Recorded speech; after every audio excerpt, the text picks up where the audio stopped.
net taxable income is 250,000 pesos or below. Yes! Kumama yung tintura.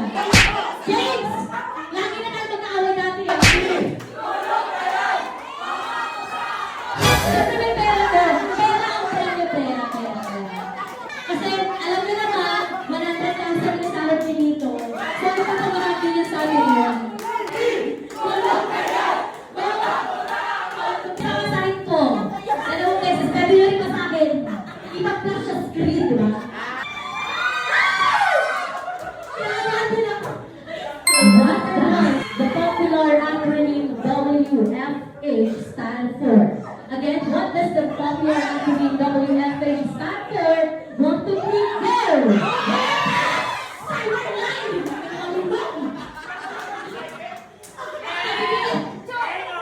Work from home. Tama na ha, syempre. Kami nagkawali pa dyan.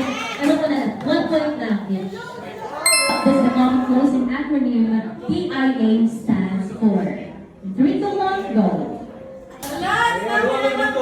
Kaya nyo yan, may mga kung laude kayo, di ba? Gamitin yung pagkamagda niya. Thank you in advance. Thank you in advance. Thank you in advance. Thank you in advance. Thank you. Paano yan? Paano yan? Thank you na. Just, ilang ka? Sabi, incorporate to use. Wala! Sabi niya, sino ang gumawa ng tanong? Sino gumawa yan? Oh, dito ikaw mag-desisyon. Wait, baka na gusto ko marinig sa inyo.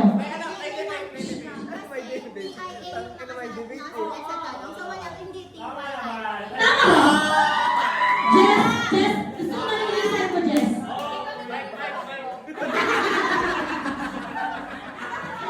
So, We stand corrected dun sa things in advance. yes! Kumama yung tintura is the instant, zero-weight electronic fat transfer system used across the Philippines. Instapay, QRPH. Biling pa rin talaga ako sa inyo. Tignan mo natin. Tignan mo natin. Kakaiba yung sagot, baka tumama.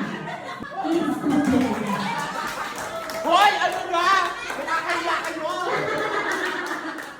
Okay, if your annual net taxable income is 250,000 pesos or below, your income tax rate under the current rate law is exactly 0%. Go! Hindi na ba dyan na nagtatrabaho, hindi nyo alam yan. Yan ang mga wala. True. Isa lang ang false, ay dalawa ang false, tatlong true. Magandang laban yan. Magandang laban po. Tignan natin. Ano ba ang tamang sagot? Please reveal. True! You got it right. Ano ang pinagpapalan ng tax? Isa. Mga kurakot! Tao yung may saldi, halatang-halata ka. 7 points. Okay, short request to take a paid day off from work. 3, 2, 1, go. 3, 2, 1, up. BL, PPO. Paano to? Dalawa yung sagot. BL, depende to ha. Alin lang dyan muna? Alin lang? Isa lang. Isa lang. Kahit na. Isa lang. Isa nga lang daw eh. Mas marunong ka pa. James! Lagi na tayo magkaaway dati ah. Ano? Okay. PPO? Okay. Tingnan natin. Kung ano siya pinire-review dyan.